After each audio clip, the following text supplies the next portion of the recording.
আসসালামু আলাইকুম। আগামীকাল আমাদের চিফ অ্যাডভাইজার এবং একটা বড় দল আমাদের ইন্টারিম গভর্নমেন্টের তারা বিমস্টেক সামিটে যাচ্ছেন ব্যাংককে। বিমস্টেক সামিটে খুবই ইম্পর্টেন্ট একটা রিজিওনাল একটা সামিট হবে। তো সেই বিষয়ে আমাদের চিফ অ্যাডভাইজারের high representative doctor Khalilur Rahman উনি আপনাদেরকে ব্রিফ করবেন। Thank you. আসসালামু আলাইকুম। এই ব্রিফিং সেশনে আপনাদের সবাইকে আন্তরিক শুভেচ্ছা জানাচ্ছি। এইমাত্র শফিক বললেন আগামীকালকে এবং পরশু মাননীয় প্রধান উপদেষ্টা প্রফেসর ডক্টর মোহাম্মদ ইউনুস ষষ্ঠ বিমস্টেক সম্মেলনে যোগদানের জন্য ব্যাংককে যাচ্ছেন। সম্মেলনে অংশগ্রহণ ছাড়াও তিনি বেশ অন্যান্য কয়েকটি অনুষ্ঠানে অংশগ্রহণ করবেন, যার মধ্যে রয়েছে বিমস্টেক ইয়াং জেনারেশনস ফোরাম, যে অনুষ্ঠানে উনি কিনোট স্পিকার হিসাবে আমন্ত্রিত হয়েছেন। এছাড়াও তিনি বেশ কয়েকটি মিডিয়াতে ইন্টারভিউ দেবেন, তার মধ্যে রয়েছে TNN world, South China Morning Post, Bangkok Post, থারিয়াত নিউজ পেপার ইত্যাদি খ্যাতনামা মিডিয়া এবং সংবাদপত্র। এইবারের বিমস্টেক সম্মেলনের কয়েকটা বিশেষ গুরুত্ব রয়েছে। প্রথমত, বিমস্টেক গত 25 বছর ধরে এক্সিস্ট করলেও তার কর্মকাণ্ড আরও বিস্তৃত হবার এবং শক্তিশালী হবার প্রয়োজনীয়তা রয়েছে, এবং সেই উদ্দেশ্যে বিমস্টেক ব্যাংকক ভিশন 2030 এই কৌশলপত্রটি এইবার সম্মেলনে গৃহীত হবে। এর প্রধান বিষয়গুলি হচ্ছে, মূল এইম হচ্ছে to build a prosperous, resilient and open BIMSTEC.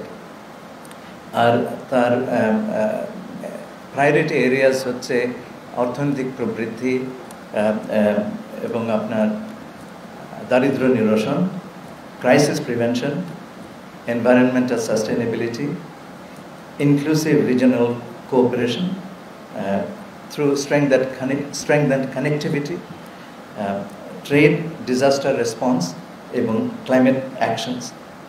এছাড়াও রয়েছে people to people cooperation. বিমস্টেকের দিক নির্দেশনার জন্য একটা এমিনেন্ট পার্সনস গ্রুপ তৈরি করা হয়েছিল।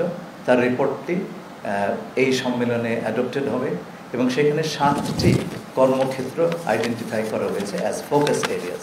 তার মধ্যে রয়েছে, এগুলো বলা হচ্ছে 7টা pillar: agriculture and food security, connectivity, environment and climate change, people to people contact, science, technology and innovation, security, trade and investment and development.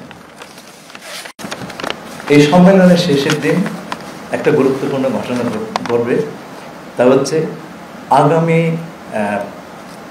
Chairmanship of BIMSTEC থাইল্যান্ডের প্রধানমন্ত্রীর হাত থেকে অর্পিত হবে আমাদের মাননীয় প্রধান উপদেষ্টার হাতে, এবং বিমস্টেকের পরিচালনার একটা প্রধান ভূমিকা এই সময় থেকে বাংলাদেশ পালন করে আসবে। এই সম্মেলনকালে মাননীয় প্রধান উপদেষ্টা বিমস্টেকের বিভিন্ন রাষ্ট্রের সরকারের প্রধানদের সঙ্গে আলোচনায় দ্বিপাক্ষিক বৈঠক করবেন। এছাড়াও উনি 2টি অ্যাগ্রিমেন্ট এবং MOU সাইনিংয়ের সময় উপস্থিত থাকবেন। পরশুদিন অর্থাৎ 4 এপ্রিল উনি ঢাকার উদ্দেশ্যে রওনা দেবেন। আপনাদের কোনো প্রশ্ন থাকলে আমি আনন্দ চিত্তে তার উত্তর দেব।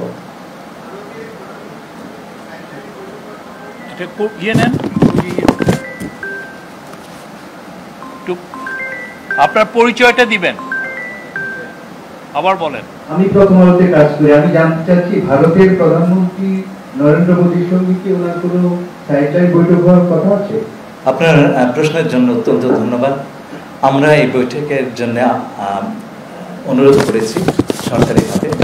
আমরা আমাদের আশা করার সঙ্গত কারণ আছে যে বৈঠকটি হওয়ার যথেষ্ট সম্ভাবনা রয়েছে।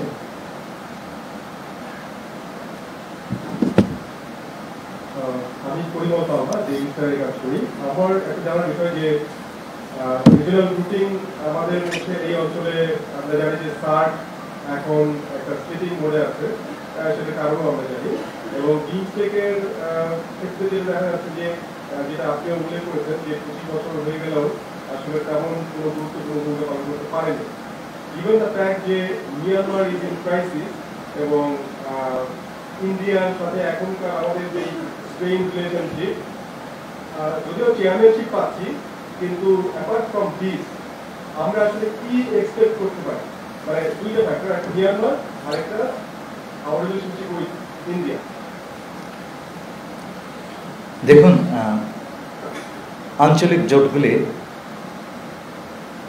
যে কাজটি করে সেটা হচ্ছে সকল দেশের শক্তিগুলোকে এক জায়গাতে করে বিভিন্ন সমস্যার সমাধানে প্রচেষ্টা চালায়। আমাদের এই অঞ্চলে কানেক্টিভিটি একটা অত্যন্ত প্রধান বিষয়। আঞ্চলিক যোগাযোগ, আঞ্চলিক সহযোগিতা ছাড়া সেটা করা সম্ভব নয়। দ্বিতীয়ত হচ্ছে আমরা এই মুহূর্তে আন্তর্জাতিক অর্থনীতিতে যে অস্থিরতা দেখা দিয়েছে সেটাও এই অঞ্চলের কোনো দেশ, বিশেষ করে ছোট ছোট দেশগুলো এককভাবে তার মোকাবেলা করা অত্যন্ত কঠিন। আপনি যখন জোটবদ্ধভাবে এই সমস্যাগুলোর সমাধানের চেষ্টা করবেন, সমস্যা সমাধানের সম্ভাবনাটাও সেই পরিমাণ বাড়বে। আপনাকে আশাবাদী থাকতেই হবে। এটা সত্যি 25 বছর বিমস্টেকে আমরা উল্লেখযোগ্য ফুটপ্রিন্ট দেখতে পাইনি, কিন্তু সেই সঙ্গে এইবার প্রথমবারের মতন কিছু ফোকাস এরিয়া, এবং সেগুলো খুব প্র্যাকটিক্যাল, সেই ফোকাস এরিয়াগুলো নির্দিষ্ট হয়েছে। আমাদের প্রচেষ্টা থাকবে আগামী দিনগুলোতে এগুলোকে এগিয়ে নিয়ে যাওয়ার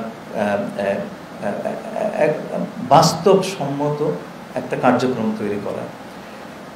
মিয়ানমারের কথা বললেন, মিয়ানমারের সমস্যা কিন্তু আজকের নয়, অনেক দিনের সমস্যা। তা সত্ত্বেও আপনার বাকি দেশগুলো এবং সম্ভবত যখন হোপফুলি ভবিষ্যতের কোনো একটা সময় যখন কিছুটা শান্তি এবং স্বস্তি মিয়ানমারে ফিরে আসবে, আপনি রিজিওনাল কোঅপারেশনের মাধ্যমে যা করতে পারবেন, একক শক্তিতে কোনো দেশের পক্ষে সেটা করা খুবই দুরূহ। সেই কারণে আমরা অন্তত আশাটা বজায় রাখবো যে বিমস্টেক তার রোলটা প্লে করবে। আমি একই সাথে একটা প্রশ্ন করতে চাই, সেটা হলো যে ওয়ানচি ভাইরাজার সম্প্রতি চীন ভিজিট থেকে ফেরত আসার পরে একটা বক্তব্য নিয়ে ভারতের বিশেষ করে সেভেন সিস্টার্সের নেতারা অনেক কথা বলছেন। সেভেন সিস্টার্স নিয়ে যে বক্তব্যটা যে Bangladesh is the gateway for seven sisters, এই মন্তব্যটা মূলত, এবং তারা বলছেন যে এটা প্রভোকেটিভ। তারা বলছে যে চিটাগং হিল ট্যাক্সের আদিবাসীদেরকে হেল্প করার জন্য যাতে হিল ট্যাক্সকে ইন্ডিয়াতে নিয়ে নিতে পারে, এরকম কথাবার্তা আসছে। তো এই বিষয়ে বাংলাদেশ গভর্নমেন্টের বক্তব্য আছে কিনা? আমি আমার প্রতিক্রিয়াটা আপনাকে জানিয়ে দিচ্ছি। এই কথাটি মাননীয় প্রধান উপদেষ্টাই প্রথমবার বলেননি, উনি 2012 সালে একই ধরনের কথা বলেছিলেন। এর চাইতে একটু এগিয়ে গিয়ে 2023 সালে জাপানের প্রধানমন্ত্রী দিল্লিতে দাঁড়িয়ে প্রধানমন্ত্রী কিশিদা বলেছিলেন যে নর্থ ওয়েস্ট ইন্ডিয়া এবং বাংলাদেশ একটা ভ্যালু চেইনে আবদ্ধ করার, এবং উনি এই প্রসঙ্গে সিঙ্গল ইকোনমিক জোনের কথা বলেছিলেন। আচ্ছা, যেটা বিগ বি ইনিশিয়েটিভ বলে গণ্য করা হয়। দেখুন, আগেই বলেছি কানেক্টিভিটি এই অঞ্চলের সম্ভাবনার দুয়ারটা খুলে দিবে, বিশেষ করে যাদের জন্য সমুদ্রে অ্যাক্সেস পাওয়াটা খুব কঠিন। আমরা কিন্তু কানেক্টিভিটি জোর করে চাপিয়ে দেব না, দেওয়ার অবস্থা আমাদের নাই। কেউ যদি নেন খুব ভালো, আর না নিলে কী করবো আমরা? আমার কিছু করার নেই। অত্যন্ত সদুদ্দেশ্য প্রণোদিত কথাই তিনি বলেছেন। এটা হচ্ছে এখন যদি এর ব্যাখ্যা অন্যরকম দেওয়া হয়, আমরা তো সেই ব্যাখ্যা ঠেকাতে পারছি না। আমরা শুধু এটুকু বলতে পারবো যে আমরা কানেক্টিভিটি সকলের ইকুইটেবল বেনিফিটের জন্য আমরা দিতে আগ্রহী আছি। কেউ নেবেন তো ভালো, না নিলে নেবেন না। আমি বোরহানুল আমিন সিনিয়র রিপোর্টার চ্যানেল 24 এর। আপনি কিছুক্ষণ আগে বলেন যে প্রধান উপদেষ্টার সাথে নরেন্দ্র মোদীর বৈঠক করার সম্ভাবনা রয়েছে। পররাষ্ট্র সচিব ব্যাংককে বলেছেন যে মিটিংটি হবে। তো যদি মিটিংটি হয় তাহলে সেখানে এজেন্ডা কি অথবা কোন জিনিসটা ফোকাস সামনে আনা হবে বাংলাদেশের পক্ষে? আমার জানা মতো আমাদের ফরেন সেক্রেটারি বলেছেন মিটিংয়ের সম্ভাবনা আছে, মিটিংটা হবে। তিনি অন্তত আমার জানা মতে সেরকম কিছু বলেন নাই। I have seen the press on this. সে কারণে আমি বলছি যে আমাদের আশাবাদী হওয়ার কারণ আছে যে মিটিংটা হতে পারে। যতক্ষণ না পর্যন্ত হচ্ছে এই বিষয়ে আমরা আগ বাড়িয়ে কিছু মন্তব্য করব না। ধন্যবাদ। আমি সমকালে কাজ করি। আপনি যেটা বলছিলেন যে মিটিংটি হওয়ার সম্ভাবনা আছে, কিন্তু মানে সেই প্রেক্ষাপট যে তৈরি হয়েছে সেইটা সম্পর্কে একটু ডিটেলস বলবেন যে কীভাবে সেটা কিছু বা কেন সম্ভাবনা বেশি, কেন আমি সেটা একটু দেখুন, আমাদের মাননীয় প্রধান উপদেষ্টা একটু আগে বললাম বিমস্টেকের পরবর্তী প্রধান চেয়ারম্যান। আমরা আশা করছি যে অন্যান্য সকল সদস্য রাষ্ট্রের শীর্ষ প্রতিনিধি এই সুযোগে তার সঙ্গে বিমস্টেকের আগামী দিনের কাজকর্ম নিয়ে আলোচনা করবেন। এটা হয় কিন্তু স্বাভাবিক। সেই কারণে আমরা ভাবছি যে এই সাক্ষাৎটা হওয়ার সম্ভাবনা অনেকটুকুই আছে।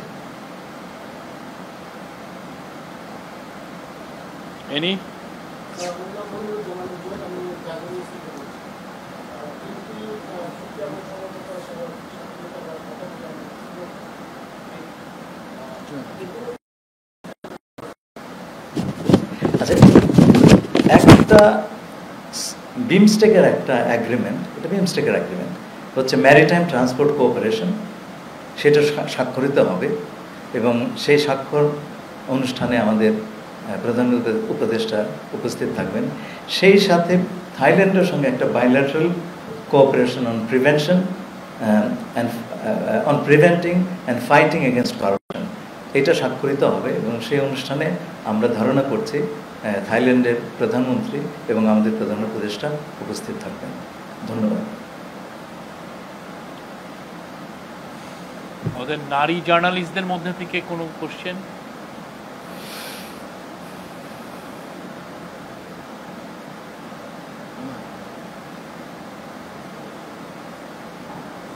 আমি আরেকটু সুযোগ নেই।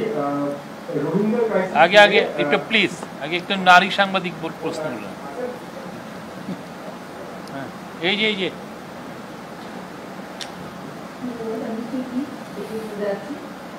বারবারই আমরা বলছিলাম যে ভারতের সাথে যে সম্পর্ক নিয়ে আমাদের বিভিন্ন রকমের কথা হয়, আমরা বারবারই বলছি ভারতের সাথে আমরা ন্যায্যতা, সমতার ভিত্তিতে সম্পর্ক, সে পক্ষ থেকে আমরা এই দেখতে পাচ্ছি। বিশেষ করে চীনের সফরের পরে তাদের সাথে আমাদের সম্পর্কের কোনো রকমের কোনো বিভ্রান্ত হয়েছে কিনা সেই সম্ভাবনা দেখছেন কিনা, আর সামনের যে বৈঠকের সম্ভাবনা দেখছেন সেটাতেও কোনো রকমের কোনো নতুন চিন্তাভাবনা আছে কিনা, যে আমরা কিছু প্রসঙ্গ আনতে পারি সেটা কিনা ফেরানো, তারপরে হচ্ছে তাদের সাথে আমাদের সম্পর্কের ভিত্তি অপপ্রচার নিয়ে কথাবার্তা, এসব সূচি আপনাদের আছে কিনা?